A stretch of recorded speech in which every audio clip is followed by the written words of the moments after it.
বাধ্য হয়ে শহরের বাড়িতে মাকে ডাকতে হলো। ডাব্লিউবিসিএস অফিসার বউ এবার আর বাগড়া দিল না।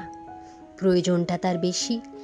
ছেলের দীর্ঘমেয়াদী ট্রিটমেন্ট দরকার, পাশে একজন থাকা ম্যান্ডেটারি। অনেকগুলো কাজের মেয়ে চেঞ্জ করে দেখেছে, মনের মতো হয়নি।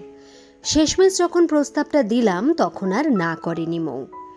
ছেলেটাকে নিয়ে আমরা হাঁপিয়ে উঠেছিলাম। 2 মাসে 3 বার চেন্নাই গেছি, একবার কলকাতা নার্সিংহোমে ভর্তি করেছি। শেষমেশ রোগ ধরা পড়েছে, তবে সময় লাগবে সারতে। আমার মাল্টিন্যাশনাল কোম্পানি, 12-13 ঘন্টা কাজ করতে হয়। মৌ কাজের সূত্রে বিভিন্ন জায়গায় দৌড়ে বেড়ায়, ওর অনেক দায়িত্ব, ফলে মাকে আর না আনলেই নয়।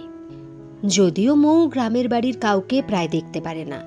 ওখানকার কেউ নাকি হ্যান্ডসাম নয়, তার ওপর সব চাষা। মূল সমস্যা হলো মাকে এনে রাখবো কোথায়। 3 বেডরুমের ফ্ল্যাট, একটায় ছেলে থাকে, একটায় মৌ থাকে, আর একটায় আমি। আমার অভ্যাস 8টায় খেয়ে 10টায় ঘুমোনো, ছেলের অভ্যাস 10টায় খেয়ে 12টায় ঘুমোনো, মৌয়ের অভ্যাস 12টায় খেয়ে 2টোয় ঘুমোনো। ঘণ্টাখানিক বই না পড়লে নাকি মৌ ঘুমোতে পারে না।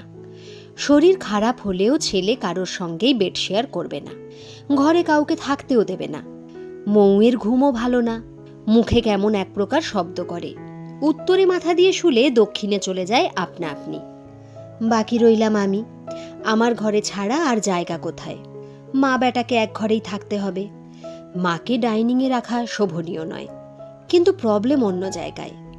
মা যদি দেখে আমি স্ত্রীর সঙ্গে থাকি না, মারাত্মক হাঙ্গামা হবে। চড় থাপ্পড় দেওয়ার অভ্যাস এখনো মায়ের যায়নি, কখন মেরে বসবে সেটাও একটা চিন্তা। মাকে এখনো ভয় করি। কিছুদিন আগেই বড়দাকে তার ছেলে মেয়ের সামনে, স্ত্রীর সামনে চড়িয়ে দিয়েছে। মা মারাত্মক রাগী মানুষ, শেষ পর্যন্ত কপালে কি আছে কি জানি। মৌ ব্যাপারটা জানে, এই নিয়ে অনেক কথাও শুনিয়েছে আমাকে। সেও আপাতত টেনশনে আছে, অন্য উপায় নেই বলে চুপ করে আছে। দিন 10 মধ্যেই কুরুক্ষেত্র বাঁধবে আন্দাজ করা যাচ্ছে। মা যেদিন আসার কথা সেদিন এলো না, ডেট পিছিয়ে দিল। পরের ডেটে আসবো করেও এলো না। 3য়বার নাকি ট্রেন ফেল করেছে। এদিন মৌ এসে আমার ঘরে মাকে খানিক তুলোধনা করে শেষে বলল, দেখলে কাজের সময় পাওয়া যায় না, দেখবে ঠিক আসবে না, বিপদ দেখেছে না। মৌয়ের কথা মিলল না। পরের দিনই মা হাজির, সঙ্গে গোটা 3 ব্যাগ, কোনো প্রকার আগাম সংবাদ না দিয়েই। মা এসেই রাতের রান্না করল, শুধুমাত্র মাছের ঝোল আর আলু ভাজা। সে খাবার খেয়ে মৌ ছেলে অনেক খুশি। সত্যিই অসাধারণ রান্না হয়েছিল আজ। একদিন দেখি মা মৌকে জিজ্ঞেস করছে, তোরা আলাদা থাকিস কেন? বেটা মানুষ খুব খারাপ, পেছনে লেগে থাকবি, চোখে চোখে রাখবি, একা ঘরে কখন কার সঙ্গে ফষ্টি নষ্টি গল্প করবে ঠিক আছে? আরেকদিন দেখি বলছে, ত্রিশীত নষ্ট হয়ে গেছে, নিশ্চয়ই ডাইনির পাল্লায় পড়েছে। ওর পকেটে 2 রকম সিগারেট দেখেছি, নিশ্চিত দুজন 2 রকম সিগারেট খায়। দিন কয়েকের মধ্যেই মৌয়ের কান একেবারে বিষিয়ে তুলল মা। আমি ভয়ে কিছু বলতেও পারি না, ঠাস করে কখন চড়িয়ে দেবে ঠিক নেই। মেয়েদের সন্দেহবাতিক মন, এলোমেলো হতে সময় লাগে না। মাকে এনে কপাল ভালোই পুড়ল। এখন শুধু ওয়েট কখন মৌ ঝাঁপিয়ে পড়ে। মৌ বুদ্ধিমতী মেয়ে। একদিন রাতে দেখি লোটা কম্বল নিয়ে আমার ঘরে হাজির। শুধু হাজির নয়, আমার দিকে তাকিয়ে আবার হাসছে। এই হাসিটাই হারিয়ে গেছিল মৌয়ের জীবন থেকে, আমার জীবন থেকে। বিসিএস অফিসার বলে ওর একটা অহংকার আছে, সে কারণে হাজব্যান্ড হিসাবে আমার সেন্সেক্স কোনোদিনই ওপরে ওঠেনি, সময়ের সঙ্গে সঙ্গে শুধু নেমেছে। এখন রাত 10টা, মৌ আমার পাশেই শুয়ে শুয়ে বই পড়ছে। এত সকাল সকাল অনেক দিন ওকে খেতে দেখিনি, বিছানায় শুয়ে বই পড়তে দেখিনি। মুহূর্তে মনটা ভালো হয়ে গেল।